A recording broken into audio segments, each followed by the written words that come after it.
Amen. Well, welcome everybody to this edition of GS Live, the talk show being produced by UCC News here at General Synod 35 in Kansas City. And General Synod is underway. Already we've had exciting plenaries and gatherings, and soon the discussion of resolutions are going to take place. We are in full swing, and we are so happy to bring you along as well. In fact, just a few hours ago, Karen Georgia Thompson, our General Minister and President of the United Church of Christ, well, the Reverend Thompson gave a great, riveting, I was almost in tears, State of the Church address. She stated that perception matters, and then she presented 3 questions that I want to present to you as well to ponder. The first question she mentioned was, who do you say you are? Second question is, who do people say that you are? What's the perception that people have of you?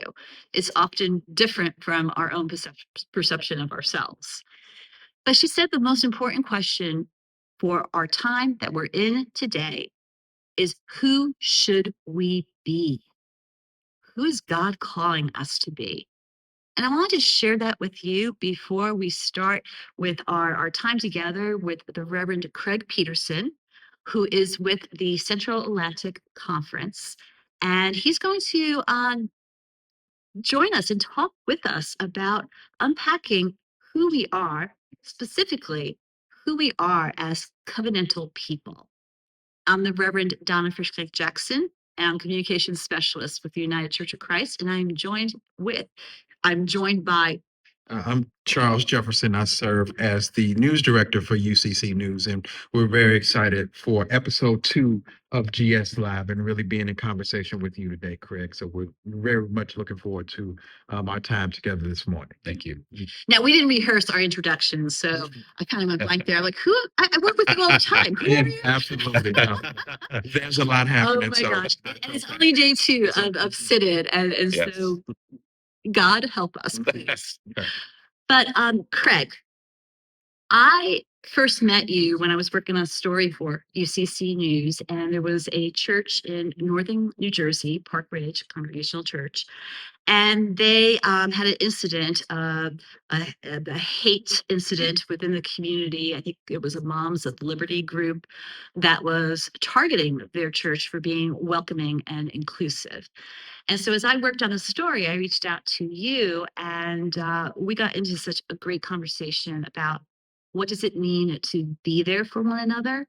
And you said in the story, which was a wonderful quote, first of all, you lifted up how all the other UCC churches and the other congregations in the northern New Jersey area, Park Ridge, how they came to the support of this congregation, how they were there to help this congregation in their time of need.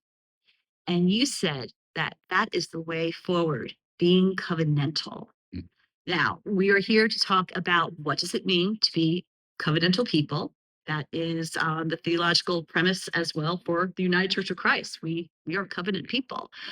But correct me if I'm wrong to say that speaking about the covenant isn't quite the hip thing to do, or the word covenant itself it isn't really sexy, is it? I mean, I know in my circles, if I mention covenant, like, hey, let's do a story about the covenant, I notice that younger people might roll their eyes as they might see it as an old-fashioned term or very churchy. Right. So you are very passionate about covenant. So what are your thoughts about who should we be today in terms of covenantal living? So as I think about all the things you covered there, I think part of the reason it's not sexy or there's some degree of resistance is covenant is seen as something that limits or constricts autonomy or our ability to do as we choose. Right. And I believe when I deal with younger folks who are not as familiar with the church language, I use the word relationship to capture really the essence of covenant, and they get that instantaneously.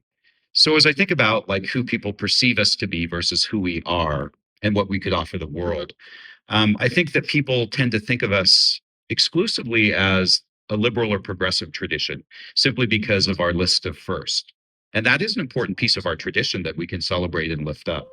But I think sometimes what gets lost in that is in the process of establishing those firsts, they were never inflicted upon local churches. Right.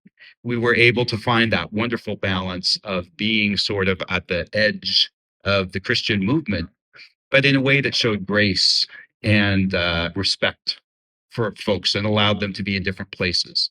And I think that's exactly what we need to be today, because when I look at the political and social climate of our country, it feels like folks are forced into positions of either being for or against. And we've lost that ability to have a continuum and to give people and communities a chance to evolve. And I think that's what's so special about being or living in covenant, is it gives us that grace to celebrate and to boldly and prophetically speak where we may be individually or as a local church, and still see and acknowledge others in different places in the continuum. So that's what I think I would love us to lean into. Yeah. That actually leads me to this question, Craig, because our General Minister and President, Reverend Karen Georgia Thompson, has often referred to the United Church of Christ as a big tent church, a purple church.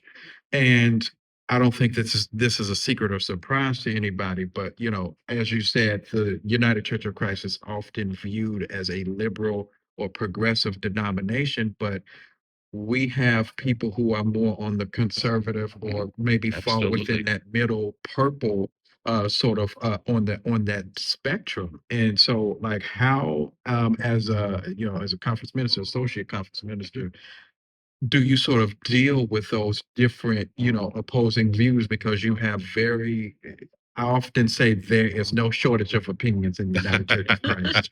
And so you have people right here at General Synod who feel, one particular way about a certain set of issues. And then you have another group that feels another way about those same set of issues. And so how do we live, as Reverend Thompson would say, into this idea, of a big tent church? Well, what I'm really excited to see in terms of the content of Synod is you live into it by providing multiple points of entry for us as spiritual community. Sadly, some people think that our social justice commitments are all that we offer, and that many of the local churches I deal with say, where's the practical help with curriculum matters for Sunday school and worship and all of that? And so I think that we start by affirming the fact that we share common values and passions for quality worship, for spiritual formation that transforms, touches, and changes lives, for justice as we see it.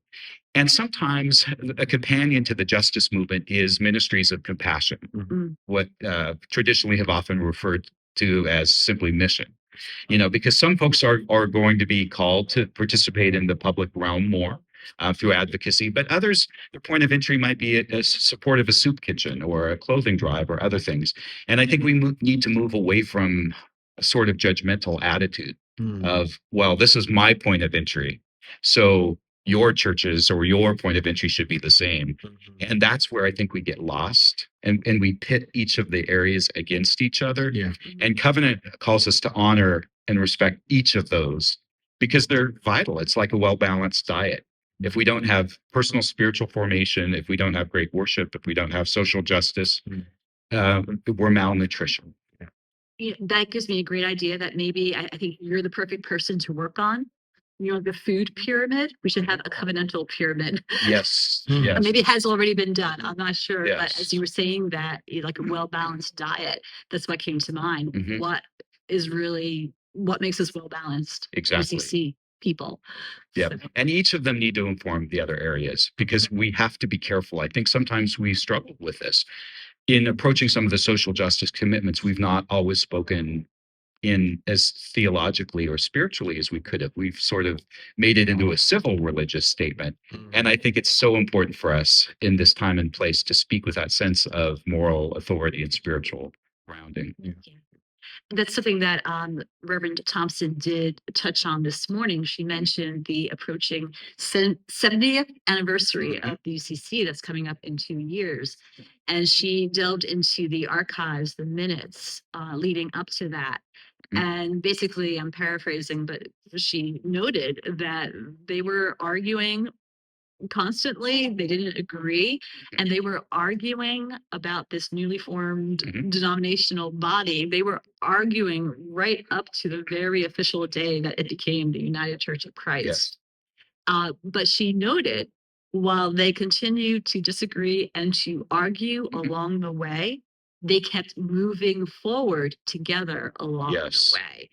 And I think that is safe to say, each one of us, when we walk into any situation, to leave our differences sort of behind or honor them. I mean, what do you think? I think first and foremost, we have to see and name the difference. Okay. So we can't try to seem as if we're sort of trying to dodge that. Then we can affirm common areas of interest or connection, and then also name and acknowledge the difference that we walk away from the table with as we go out and serve in our ministry context. In my ministry, two of my favorite chapters are from the book of Acts, the 15th and the 21st, where Paul is sort of called on the carpet to the pillars in Jerusalem about things like the practice of circumcision and table fellowship.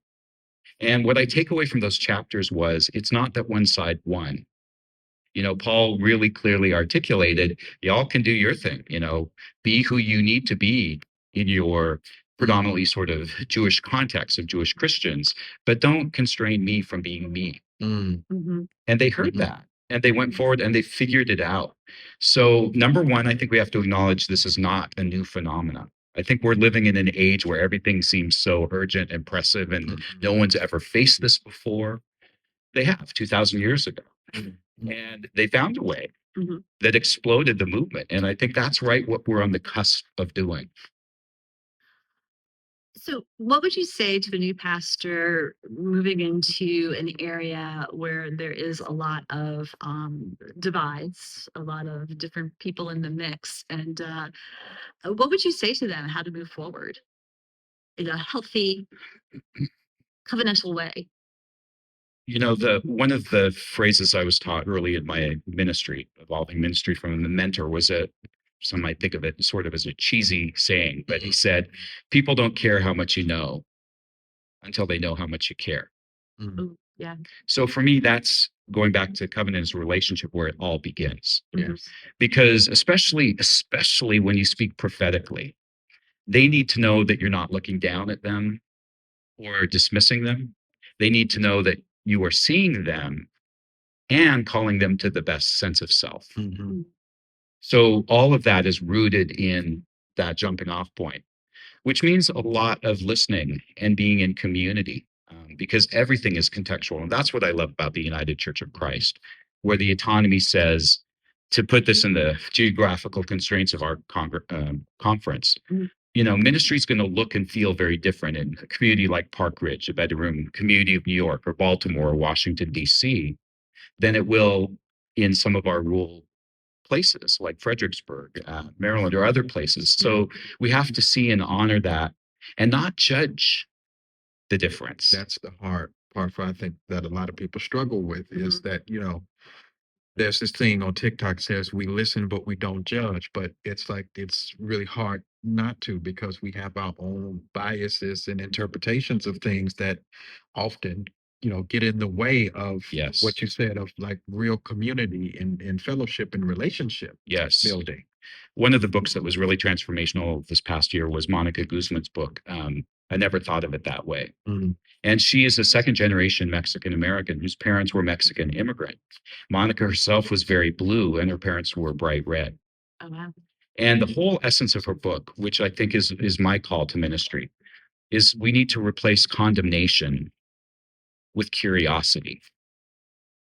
And I think that when we get together, that rather than just saying, well, how could you think that? Or making a judgmental statement, we need to share. I think stories are pivotal. They go right next to our the sense of relationship. But relationship can only exist when we share story. Yeah. And when you look at Jesus, that was the essence of his ministry. I mean, everything was contextual, and some of the most powerful prophetic statements occurred through a moment at a well. And so that's what we need to set aside time for, and not rush to only passing a resolution, but unpacking it and saying, how did you get to that place with your vote? Right. Yeah. Storytelling is very powerful in building connections and moving us forward in a covenantal way. I believe it was Frederick Buechner. He was an author, Presbyterian pastor who never served a church, but he had that honor of having that title. I think it was him that said that your story matters, my story matters, because both of our stories, in a way, are the same. Yes. And that is profound. And I think we need to get better at sharing our stories, of listening to other people's stories. But I think that many people today are, especially in a church setting, they expect the pastor just to be up there and preach to them. But what would a congregation look like if rather they knew that they too can get up there and witness and share their faith moment, their God moment? And that's the storytelling that will strengthen and build and lead us forward. So I'm Absolutely. glad you brought that up about the storytelling. That Donna, thank you for that, because that actually just this idea that I want to pose this question to you, Craig, about this idea of like lay leadership. This is something that I've also heard, Reverend Thompson talk about, like, the idea of, there is power.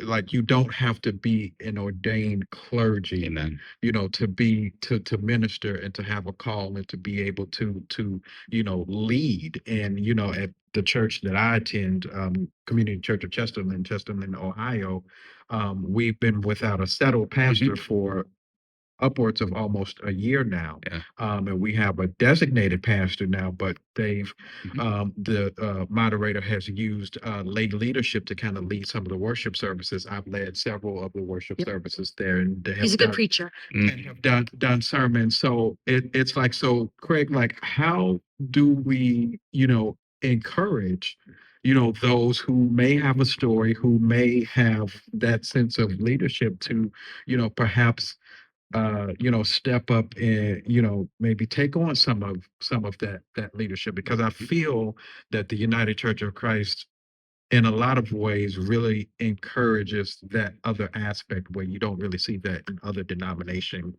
or religions. This is an area of growth, because when I look at some of the resolutions and the restructuring that we've done over the years, sometimes we've been very aspirational, meaning we'll pass things way before the system is ready.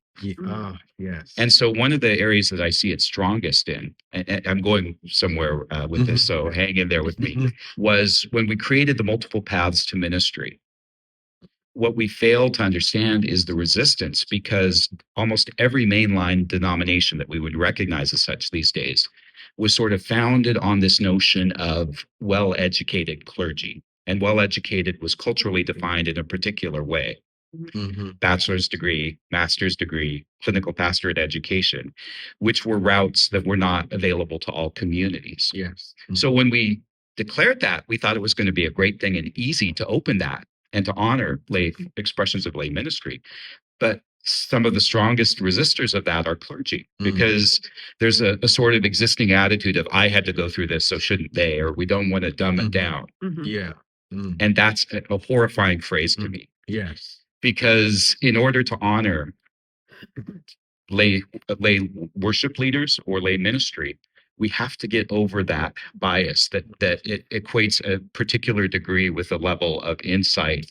And if we don't do it, then lay ministry will always either be treated as a threat to the integrity of our tradition, or a second class citizen. So that's where, and that's one of those things that never got talked about much. But as I sit with committees on ministry, it's a thing to let go of our fears and our gatekeeping tendencies.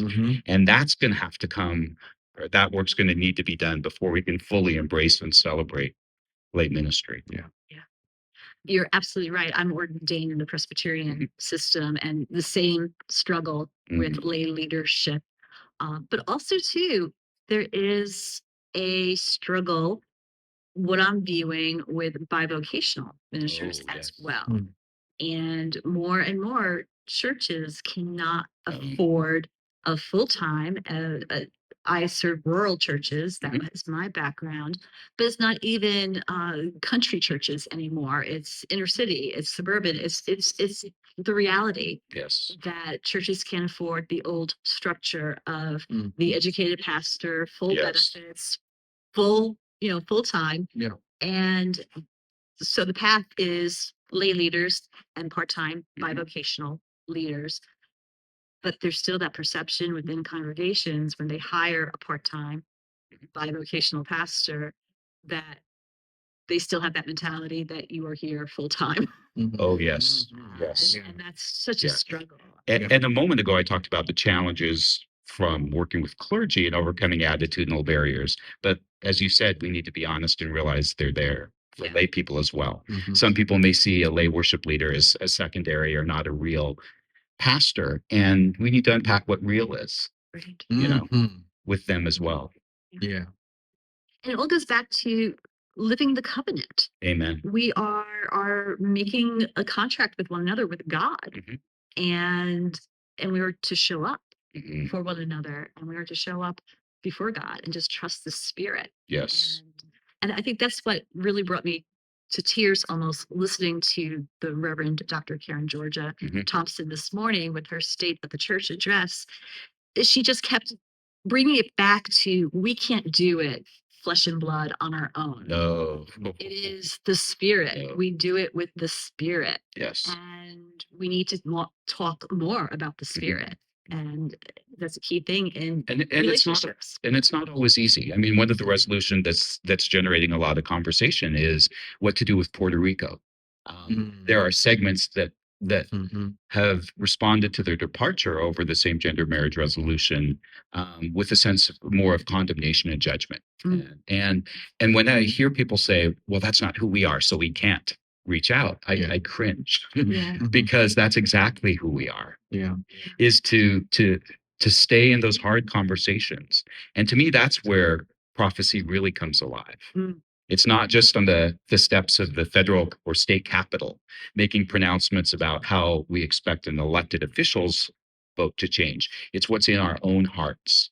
And if we have hardness of hearts and say, because of what happened in 2005, we're slamming the door shut, I worry what that would mean for our soul. Well, as I said, when I initially spoke to you and was introduced to you, we could have talked for hours and hours, and we can continue to talk for hours and hours. Unfortunately, studies show that attention spans are very short. So, dear viewer, thank you for being with us. But I do have one more thing I want to ask. The theme of this year's General Synod is going into the deep. And so for you personally, perhaps, what does that mean? What is the Spirit urging you to try to dip your toe into the deep waters? I think it's picking up in the spirit of General Synod. It's tending to all of those areas, our personal spiritual journey and commitment to and participation, our worship life together as a community. In our conference, for instance, last year we started a conversation around decolonizing worship. And so it means challenging some long-held assumptions about what worship should look like. It's looking at our structures with the needs of each and every age. As we look at the resolution to sort of, I hate to use the word elevate, but look at the general minister and president differently in regard to other, what had been officers of the church. We can no longer respond to only, we've never done it that way before. We'll lob that criticism against local churches, but often the ones who are lobbing against local churches are participating in exactly the same process in Synod. And so it's going deeper, is moving beyond what has been into what God is revealing. And I got to get this last plug in. The thing that's most excited me about the future of the United Church of Christ is the new manual on local church. because we've had manual and ministry to deal with authorized ministers for generations, but we would never went deeper to talk about the nature and to spell out resources and ways of being as associations and conferences. And for me, that's the ultimate going deeper that I'll carry away from this. So if you haven't already checked out the manual on local church, not just if you're in a committee in ministry, but I would love to see our local churches do studies, Bible studies, because covenant has to mean something. Relationships have to mean something. Absolutely. Yeah. If you take them for granted and don't spend time with each other, you don't grow in any form of relationship. Well, I think that is a beautiful way to end our time together. Just that urgency that relationships matter. Yes. And that we need to go forth now and be the light in the world and to start working and being more mindful of living as covenantal people. Amen. And that means being relational and loving one another. So Craig, thank you so much. I love the Spirit led me to interview you for a story for UCC News, and I got it on time for Charles to edit it. Always a good thing for a reporter. Absolutely. And so we'll continue to bring you the voices behind the scenes of everything that's happening here at General Synod. Make sure to check out all the news that the talented team of reporters are working on here at General Synod, and it can be found at ucc.org/news. Is that correct, Charles? That is correct. And also, you can also find those same stories simultaneously on generalsynod.org. And also just be sure to follow us on all of our social media accounts, because we're working very hard to keep the wider church and those also here at General Synod just updated on all the latest news and information related to General Synod. So great. Thank you once again for being with us, and go forth, be the light in the world, and be covenantal. God bless. And Craig, thank you so much.